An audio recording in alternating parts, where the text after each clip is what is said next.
The year was about 1971. There were no cell phones. My father was driving his car back from my grandmother's house. Every Sunday, we'd go to church with his mom, our other grandmother, talk a bit and visit. Then we'd later visit my grandmother's mother, which was about a 40-minute drive due to the traffic. A huge movie theater with maybe 11 different deluxe-sized viewing rooms was always bulging with cars of young people with their dates that they tried to impress, and it snagged the traffic all around for miles all weekend every weekend. After taking my grandmother out to eat, talking, and reading the Sunday newspaper and watching TV, we said goodbye since we all had school that Monday. My dad drove and my mom sat up front, and my sister and I were in the back seats as usual. We had just managed to get through that unreal traffic around that huge theater, thankfully. Souped up and jacked up cars roaring with throaty voices revved and scratched all around us. Nothing new. But one old big 1955 Chevy started some shit. Any idiot could see a family man with 2 kids and his wife in the car wasn't in their league, right? But no. The car was full of hopped up teens with something to prove by pushing around my dad, an older man to them. They had on their brights and they revved their engines so loudly and laid on their damn horn. My mom was scared shitless.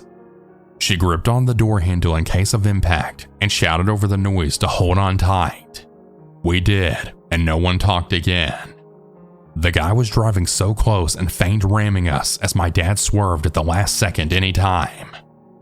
The guy tried to go around us and then ram us from the side, but my dad sped up and then moved our car into one lane, and then in another to trap him in some of the other traffic forming, and then he got stuck behind someone else's, and my dad evaded his ass completely, weaving through neighborhoods to ensure that nobody had followed. We made it home safely and quietly, and went into our routine of baths and pajamas, and then we went to bed early for school. We all sighed in relief, and we didn't really talk about it again until the next day at supper time. We were sure glad that my dad had training in the Army in the Counterintelligence Corps. My dad was a World War II soldier as a special agent, and we never seen him drive anything but safely until that night. He made the car chases on TV look like child's play. It was a scary night I'll always remember.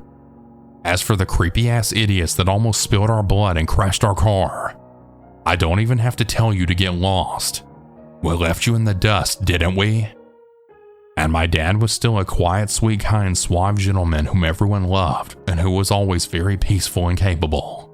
But don't ever make the mistake of messing with him or his family.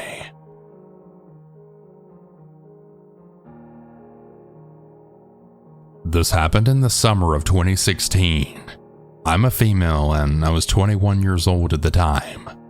I was with my friend Kevin, who was also 21 at the time, and then my boyfriend John, who was 22. We all lived in the same neighborhood of a city that was known for its high crime rates and a huge drug problem. We were going from our neighborhood to go see a friend across town in a less than desirable area. It was also relatively quiet compared to the rest of the city, due to being on the outskirts of the town. It was a really big, low-income neighborhood. Half the people there were just trying to live their lives as best as they could, with the other half being criminals and drug addicts. So we had stopped at a gas station that was just outside our friend's neighborhood, which was considered to be a pretty safe place, and I ran inside to grab everyone a can of soda. Nothing seemed off until I got back in the car and John went back out of our parking spot, that is.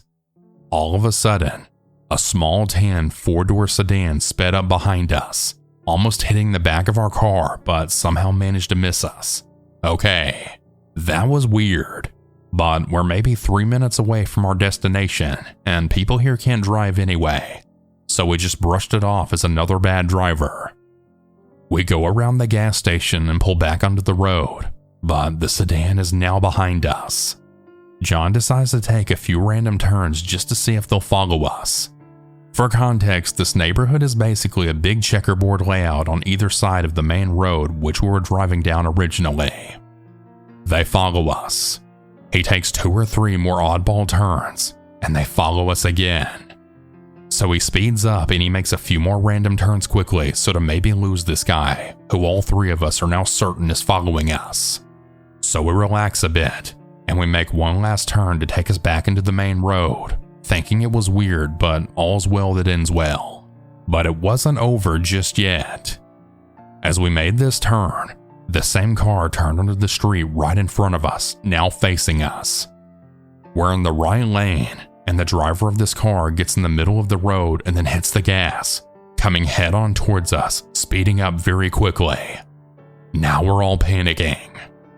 Somehow John had the great idea to slow the car down to nearly stopping and wait until the last minute and then swerve to the right to avoid this lunatic. It worked. As John hit the gas, the passenger side of our car dipped into the ditch just for a moment as we then sped out of there at the speed that I'm sure was illegal. As we turned back into the main road, the same car pulled behind us again. At this point, we're still speeding. We're doing at least 50 miles per hour in a 35 mile per hour zone, and this crazy guy is catching up. When we get to our turn, John doesn't even hit the brakes. He just lets off the gas and turns onto the road and pushes on the gas again. We pulled into our friend's driveway less than a minute later, and we run inside and lock the doors, after which we decided to peek out the window. The guy drives down the road and stops when he sees our car, sitting there for maybe 20 seconds, but then just keeps driving. This is the first time that I got a good look at the driver. He was a scrawny Caucasian man, probably around 30 years old, with short, disheveled brown hair. He had a really crazy look on his face. I don't really know how else to explain it. He was definitely on some kind of drugs, but that was the end of it, thankfully. The whole experience was maybe just a few minutes long, but it still stuck with me after all these years. I know it probably isn't as horrifying as many other stories, but for us, it was a very chilling experience. My name will be changed for my safety. My name is Clare, and this happened to me a few months ago. For context and a bit of background, I've been driving for 15 years, and nothing like this has ever happened to me before. Although I am a confident driver, I am not too keen on driving at night, especially late or in the early hours of the morning unless it really is an emergency, which in this case it was. Now on to the story. My grandma was taken into the hospital for an emergency operation in the afternoon, and myself and my parents were there the whole time. We were allowed to stay for as long as we wished, which we did. She came out of the surgery successfully, and she was now recovering, so we could at least take a breather now. It was 1 a.m. by the time we got told that we could go home, so we left. I lived alone, so I had my own car. My parents' car was parked in the disabled bays, and mine in the main car park, so we went in different directions. I was walking to my car, and despite there being a few cars for the night shift staff due to the size of the hospital, there was one car that really stood out. It was a black Audi with privacy glass, but I saw movement inside of it, but then just shrugged it off and continued to my own car. I was exhausted and I just wanted to get home, which was 20 minutes away. I got in my car, locked it, and then drove out of the car park. And I shit you not, the black car I saw started following me. I continued to drive and I wanted to do a little test. I would take different turns all over the place, and again the car followed me. I had no idea what was going on, so I sped up. Thanks to the time, the roads were empty, and you guessed it, the car also sped up. What the fuck? I cursed. I decided to call the police, which I did. I told them what was happening and she told me to remain calm and to tell her the plate number, but there was no plate. She then asked me where I was and I told her. Then she told me to drive to the police station that wasn't too far away from my location. But just as she said that, my car lurched forward. The Audi had rammed into me, and before I could do anything, it then hit me again, making me swerve. I was 10 minutes away from the police station, so I slammed on the accelerator and then drove like my life depended on it, which it did. The operator kept asking what happened, but before I could say anything, my car lurched forward again with such force that I lost control of the car, spinning a full 360 due to the speed and impact, and I ended up on the side of the road coming to a complete stop. Miss, what's happening? Are you okay? The operator asked me. I coughed and tried to speak, but nothing came out. Then my eyes turned to my passenger door, and the car was now parked right in front of it, its headlights right in my face. The position I was in meant I was on my side, and they were right by my passenger car door. I tried to start the car, but it wouldn't, and I just kept trying, and I then screamed at the operator when my senses then kicked in. I'm fucking stuck and the car's still here. My car won't start. Please help me, I shouted. The woman told me that the police had my location and that they were on their way. While all of this is happening, all of the doors on the Yachty were now opening, and about 5 men got out, all walking towards me. No joke, they all had animal masks on, and I'm now shitting myself. I had a tire iron under my seat, which I struggled to get, but I finally grabbed it and then hugged it to my chest. One man wearing a Faqs mask came right to my driver's door, reaching into his pocket and pulling out a tool of some kind, and then it hit me. It was a tool that you can use to open car doors to break into them. I threw the seatbelt off of me and then went to turn to the passenger door, but the other men were now surrounding me. My car door then swung open, and my fight or flight mode then kicked in. I then smacked the man right in the face with a tire iron, making him stagger back, but then arms grabbed me from my passenger seat and started pulling me out of the car. But just as I hit the ground, sirens rang out from afar, and the next thing I knew, the men were running back to the Yachty, then speeding off. But I saw one police car race past me again, followed by another one following them. When I was finally able to stand up, a policewoman came up to me, and when I finally knew I was safe, my adrenaline left me and I blacked out. I later woke up in the hospital with my parents by my side and the doctor. I collapsed, and I was out of it for about 5 hours. The doctors told me I was fine, that I just suffered some bruising, but that's it. Not long after, the police came and told me that they actually caught the men who chased me. They were looking to have some fun, and they thought the hospital would be a perfect hunting ground due to the timing, people being tired, and how no one would notice and be unaware of a smash and grab, so to speak. It was what you call being in the wrong place at the wrong time. I have no idea what they fully planned to do to me, but thank God I never had to find out. I really hate driving alone at night, and even in the morning before all this happened. But now, emergency or not, due to this, I will never put myself in that kind of situation again. It's gonna be taxis or lifts from now on. That may sound silly to other people, but when you've gone through something like that, it changes you. And who knows if those same guys are still out there or if there's others out there just like that. I'd rather not risk it.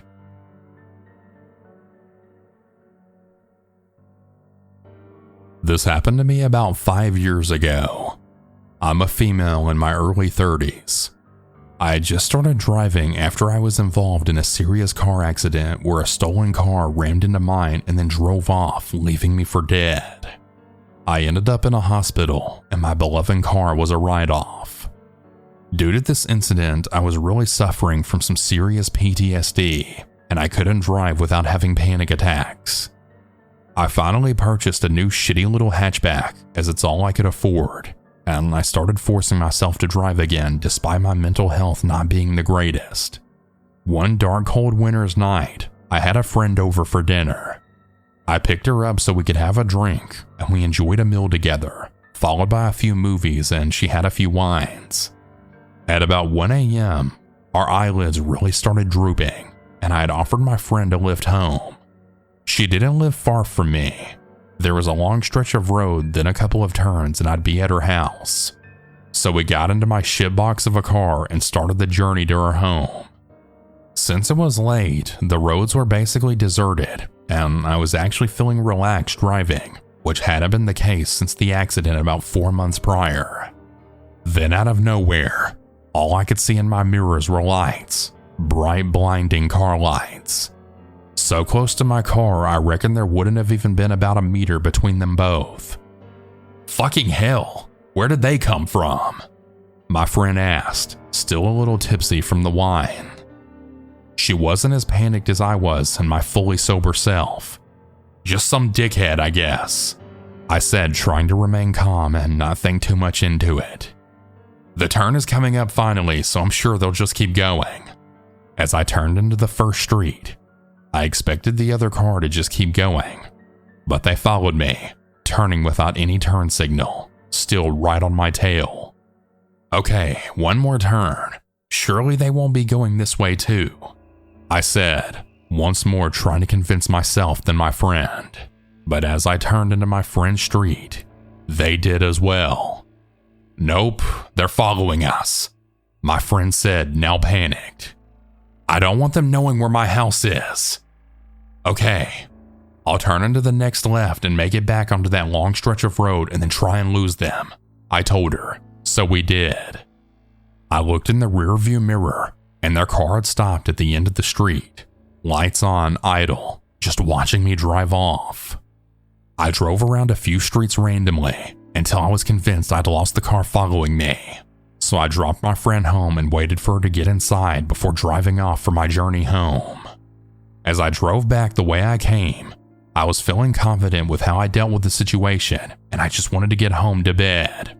But then out of nowhere, fucking hell, bright lights behind me. The car was right up my arse and was now fucking chasing me. I started to panic. Fuck! I was now erratically driving, trying to get away. There was nothing but dark streets and houses for miles. No stores or lit up areas I could go to for safety, and the police station was on the other side of town. The way we were both driving, there was no way I'd be reaching the police station safely, and how quickly it was all happening, I didn't have time to even process my thoughts or think rationally. I was absolutely panicked, and my heart was beating out of my chest, so I just stopped. That's right. I pulled over and stopped my car. They also stopped right beside me. I've always been an anxious person who steered clear of a confrontation, so this surprised even me. My fight or flight kicked in, and I just stopped to fight without even thinking. Yeah, me. A 5', 110-pound female that's basically scared of her own shadow. I think I just had enough and just wanted to know what the fuck this car wanted and why. I then proceeded to do something even more stupid and brazen. I put my window down. Yep, really stupid. I couldn't see them as it was too dark. They sat there, waited a few seconds, which felt like hours, and then their passenger put their window down too. There I was staring at the barrel of a .22 rifle. I absolutely froze in fear. All I thought was, yeah, I'm gonna die. They didn't shoot, obviously, but the male driver and passenger both started screaming at me at the top of their lungs. What the fuck are you doing? Is all I could decipher out of what they were screaming at me. The driver looked to be in his 50s, the rifle-wielding passenger in his late teens. I figured later when I collected my thoughts that they must have thought I was casing the area, as I must have looked suspicious to them when I tried to lose their car and then circle the block trying to get my friend home safely without them seeing. All I could really do was stutter. I couldn't get out words. I was terrified. Then out of nowhere, they called me a stupid slut and just sped off down the road. I had to kind of just sit there for a few seconds just to collect myself. But I didn't want to stay there too long just in case they came back. After I watched them drive off, I drove home, my eyes teary and almost glued to my rearview mirror. I've never in my life ever been so scared. I never saw them again, but I did report it to the police who took my report, but I never heard anything more about it. If you're driving, especially at night, and you suspect someone's following you, stay calm. Make 3 right turns, and if they're still behind you, they're following you. Drive to the nearest populated area or a police station. Don't panic like I did and stop. And even more importantly, don't be a dumbass like me and put down your window. This really could have been much worse than it was. I'm just lucky I'm still here. Stay safe, everyone, and thanks for listening. Hey everyone. That's about it for today's stories. If you have your own story that you would like to send, you can send it in at southerncannibal.com, or you can email it at southerncannibal.stories@gmail.com. I look forward to telling your story. Have a good night or good day, everyone. And remember to always